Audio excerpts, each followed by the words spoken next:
За энэ бол бас зөвхөн ганцхан ойлголтын зөрүү бас биш байсан л да.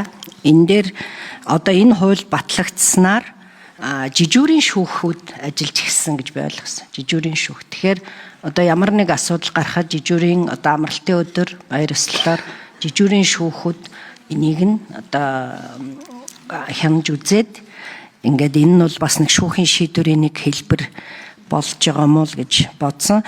Тэр нэг олон улсын гэрээ конвенцуудтайгаа тулгалтуудаа хийж чадж байгаа юу гэдэг асуулт. 4-3.